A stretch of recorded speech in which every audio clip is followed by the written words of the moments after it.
Herman Cain was born on December 13, 1945, in Memphis, Tennessee, to Lenora Davis Cain, 1925–1982, a cleaning woman and domestic worker, and Luther Cain, 1925–2005, who was raised on a farm and worked as a barber and janitor, as well as a chauffeur for the Coca-Cola Company President Robert W. Woodruff. Cain said that as he was growing up, his family was poor but happy. Cain related that his mother taught him about her belief that success was not a function of what you start out with materially, but what you start out with spiritually. His father worked 3 jobs to own his own home, something he achieved during Cain's childhood, and to see his 2 sons graduate. Cain grew up on the west side of Atlanta, attending school in the Rev. Cameron M. Alexander's Antioch Baptist Church north in the neighborhood now known as The Bluff. Eventually Cain's father saved enough money and the family moved to a modest brick home on Albert Street in the Collier Heights neighborhood. He attended S. H. Archer High School, graduating in 1963. In 1967, Cain graduated from Morehouse College with a Bachelor of Science in Mathematics. In 1971, he received a Master of Science in Computer Science from Purdue University, while working full-time as a ballistics analyst for the U.S. Department of the Navy as a civilian. After completing his master's degree from Purdue, Cain left the Department of the Navy and began working for the Coca-Cola Company in Atlanta as a computer systems analyst.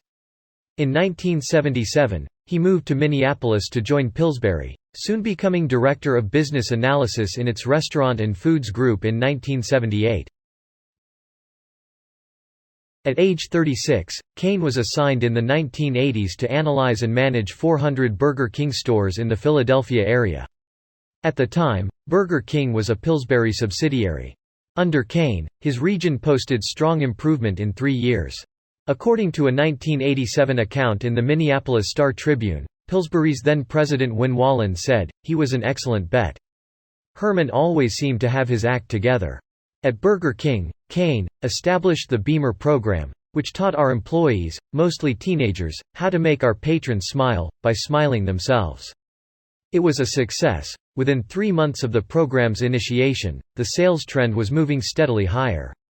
Cain's success at Burger King prompted Pillsbury to appoint him president and CEO of another subsidiary, Godfather's Pizza. On his arrival on April 1, 1986, Cain told employees, "I'm Herman Cain and this ain't no April Fool's joke. We are not dead. Our objective is to prove to Pillsbury and everyone else that we will survive." Godfather's Pizza was performing poorly, having slipped in ranks of pizza chains from 3rd in 1985 to 5th in 1988. Under Cain's leadership, Godfather's closed approximately 200 restaurants and eliminated several thousand jobs, and by doing so returned to profitability. In a leveraged buyout in 1988, Cain, executive vice president and COO Ronald B. Gartland, and a group of investors bought Godfather's from Pillsbury. Cain served as chairman of the board of the Federal Reserve Bank of Kansas City Omaha branch from January 1, 1989, to December 31, 1991. He became a member of the board of directors of the Federal Reserve Bank of Kansas City in 1992. He served as deputy chairman from January 1, 1992, to December 31, 1994, and then as its chairman until August 19, 1996, when he resigned to become active in national politics. Cain left Godfather's Pizza in 1996 and moved to the District of Columbia. From 1996 to 1999 he served as CEO of the National Restaurant Association, a trade group and lobbying organization for the restaurant industry, on whose board of directors he had previously served. Cain's lobbying work for the association led to a number of connections to Republican lawmakers and politicians. Under Cain's leadership, the association lobbied against increases to the minimum wage, mandatory health care benefits, regulations against smoking, and lowering the blood alcohol limit that determines whether one is driving under the influence. Cain was on the board of directors of Aquila, Inc., Nabisco, Whirlpool, Reader's Digest, and AGCO, Inc. After Cain's term with the Restaurant Advocacy Group ended in 1999, he returned to Omaha for about a year, then moved to his hometown of Atlanta in 2000. Cain wrote a syndicated op-ed column, which was distributed by the North Star Writers Group. Cain appeared in the 2009 documentary An Inconvenient Tax. From 2008, until February 2011, Cain hosted The Herman Cain Show on Atlanta talk radio station WSB.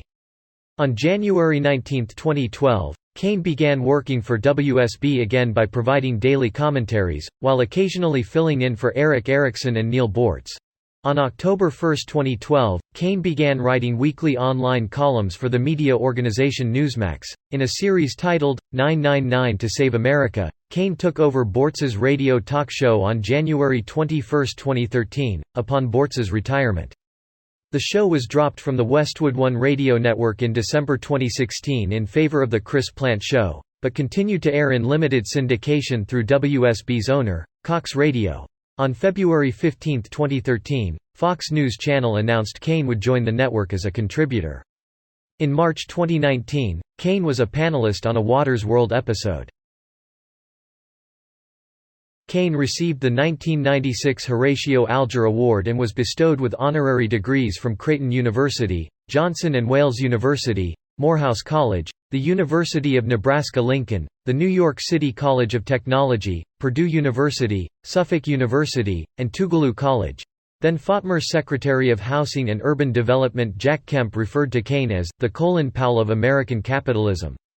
Kemp stated that Cain's conquests won't be counted in terms of countries liberated or lives saved, but in those things that make life worth living, expanding opportunity, creating jobs and broadening horizons, not just for those he knows, but through his example, for those he'll never meet.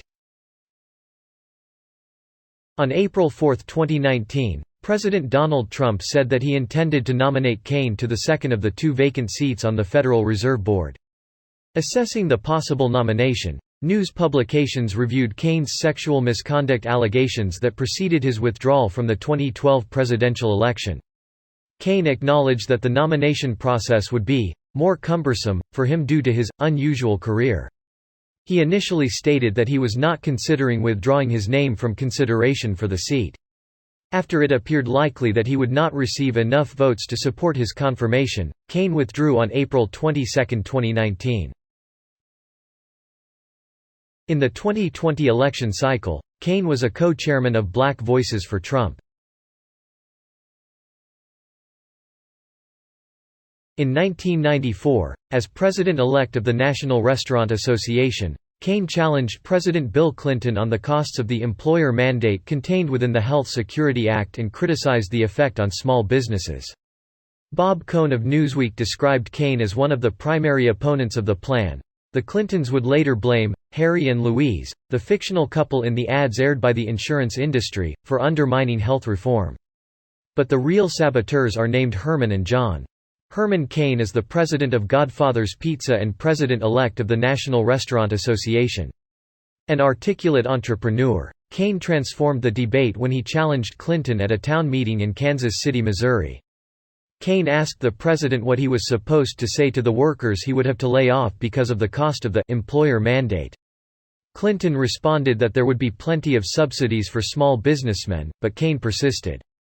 "Quite honestly, your calculation is inaccurate," he told the president.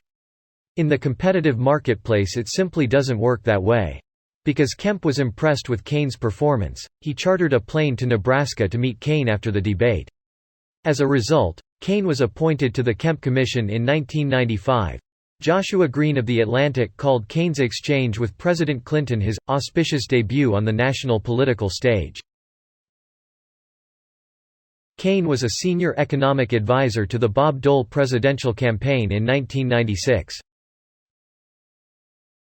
Cain briefly ran for the Republican presidential nomination in 2000. He later said in looking back at the effort that it was more about making political statements than winning the nomination. George W. Bush was the chosen one, he had the campaign DNA that followers look for. However, Cain went on to state, "I believe that I had a better message and I believe that I was the better messenger." After ending his own campaign, however, he endorsed Steve Forbes. In 2004 Cain ran for the U.S. Senate in Georgia and did not win in the primaries. He was pursuing the seat that came open with the retirement of Democrat Zell Miller. Cain sought the Republican nomination, facing Congressmen Johnny Isakson and Mac Collins in the primary. Collins tried to paint Cain as a moderate, citing Cain's support for affirmative action programs, while Cain argued that he was a conservative, noting that he opposed the legality of abortion except when the mother's life is threatened.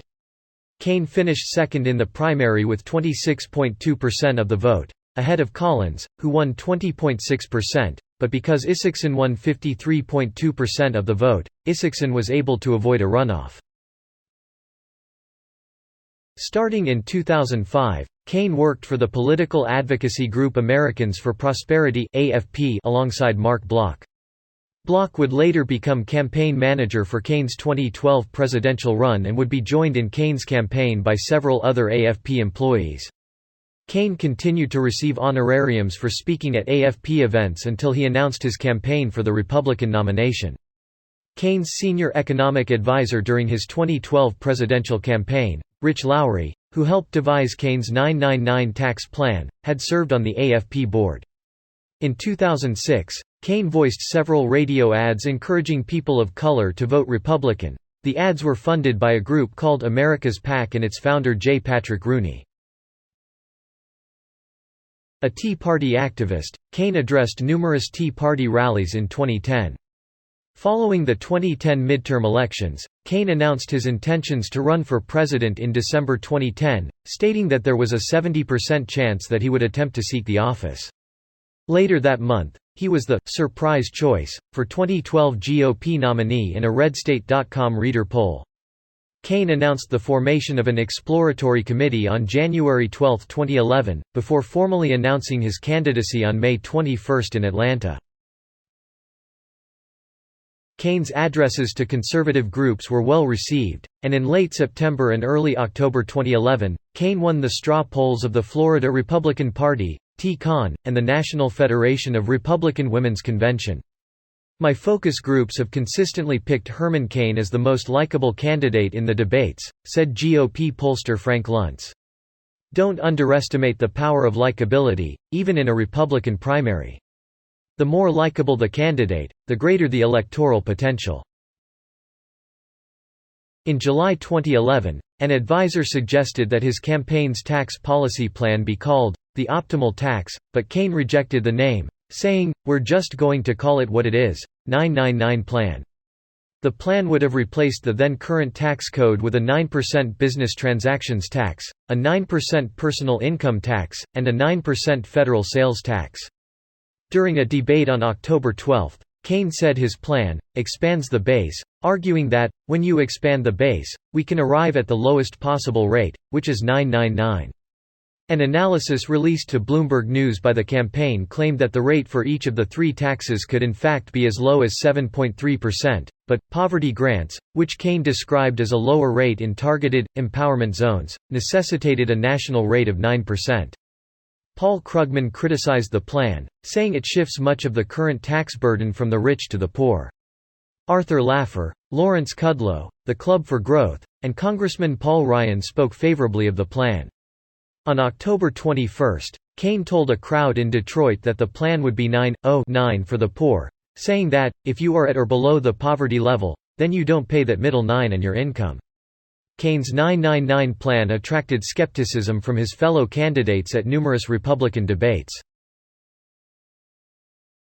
In late October 2011, Politico reported that Cain had been accused by two women of sexual harassment and misconduct during his time as CEO of the National Restaurant Association in the late 1990s. Two other women made additional harassment accusations later on. Cain acknowledged that the restaurant organization made financial settlements to the complainants. Of the four women, two of them came forward publicly, Sharon Bialek and Karen Kraushar. On November 28, 2011, Cain asserted that a woman named Ginger White claimed to have had an affair with him and that the allegation was not true. In an interview with White, which aired on the same day, she stated that the affair lasted 13 years and ended right before Cain announced his presidential campaign. On November 30, 2011, Cain denounced the allegations of sexual harassment and adultery at an event in Dayton, Ohio. On December 3, 2011, Cain suspended his campaign. The sexual harassment claims were widely considered responsible for the sharp drop in his poll numbers. According to a Pew Research Center report on December 21, 2011, Cain was the most covered candidate among the Republicans during that year. On January 4, 2012, Cain announced the Cain Solutions Revolution. Cain's stated goal was to get commitments from members of Congress to support the 999 plan before the 2012 elections. Cain stated that he started a new movement because the biggest comment I got when I ended my candidacy was to keep 999 alive. That's what this is about, and I'm going to keep it alive with what I'm calling Cain Solutions Revolution. In order to promote this movement, Cain employed both a bus tour and a new website. New York Magazine stated, "It's Cain's earnest effort to keep 999 alive and focus on solutions." On January 20, 2012, Cain spoke at Stephen Colbert's "Rock Me Like a Herman Cain" South Carolina primary rally. The Huffington Post reported the crowd size was between 3,000 and 5,000 people. It was described at the time as the largest campaign rally so far during this GOP presidential primary season. For President Barack Obama's 2012 State of the Union address, the Tea Party Express chose Cain to give its second annual response. After Indiana Governor Mitch Daniels gave the official GOP response, Cain delivered his speech at the National Press Club. The speech was streamed live on the Tea Party Express website. Cain referred to Obama's address as a hodgepodge of liberal ideas, adding that there were no big ideas that would impact job growth, and no big ideas that would stimulate economic growth in this country. Although Mitt Romney was endorsed by Cain on May 15, 2012, he would eventually lose the general election to President Obama. Cain then told Brian Fisher that the Republican Party no longer represented the interests of conservatives in the United States and that it did not have the ability to rebrand itself. He asserted that a legitimate third party would be needed to replace it. Cain married Gloria Etchison of Atlanta, soon after her graduation from Morris Brown College in 1968. The couple had 2 children, Melanie and Vincent, and Cain had 4 grandchildren at the time of his death. Disclosures filed during his campaign in 2011 categorized Cain's wealth at that time as being between $2.90 and $6.6 million, with Cain's combined income for both 2010 and 2011 being between $1.10 and $2.1 million. Cain also served as an associate minister at the Antioch Baptist Church North in Atlanta, which he joined at the age of 10.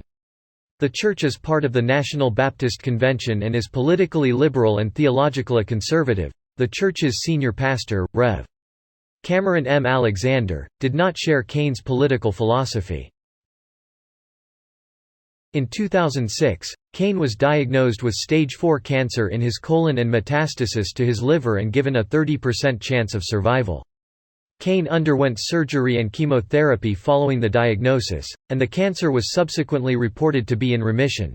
Cain attended a Donald Trump rally in Tulsa on June 20 without wearing a face mask or socially distancing.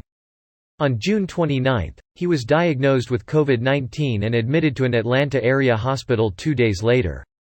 On the day he was hospitalized, Cain praised South Dakota Governor Kristi Noem for not requiring masks at an upcoming Trump campaign event, tweeting, "Masks will not be mandatory for the event, which will be attended by President Trump. People are fed up." Cain's staff on July 2 said there was no way of knowing for sure how or where he contracted the disease. Dan Calabresi, the editor of Cain's website, said, "I realize people will speculate about the Tulsa rally, but Herman did a lot of traveling that week, including to Arizona where cases were spiking." After 4 weeks of hospitalization, Cain died from complications due to COVID-19 at age 74. The Intangibles of Implementation, in the Technical Journal Interfaces Volume 9. No. 5. 1979, pp. 144–147, published by the Institute for Operations Research and the Management Sciences Informs. Leadership as Common Sense 2nd ed. Tapestry. November 2000, first published 1997. ISBN 978-1-930819-02-3. Speak as a Leader. Lebhar Friedman Books. December 1999. ISBN 978-0-86730-782-5. CEO of Self. Tapestry. August 2001. ISBN 978-1-930819-04-7. They Think You're Stupid. Why Democrats Lost Your Vote and What Republicans Must Do to Keep It. Stroud and Hall. June 10, 2011, first published 2005. ISBN 978-0-9796462-7-0. This is Herman Cain. My Journey to the White House. Threshold Editions. October 2011. ISBN 978-1-4516-6613-7. CS1 maint. Ref equals Harv. Link. 999. An Army of Davids. Velocity Mascot. May 1, 2012. ISBN 978-1-62086-030-4.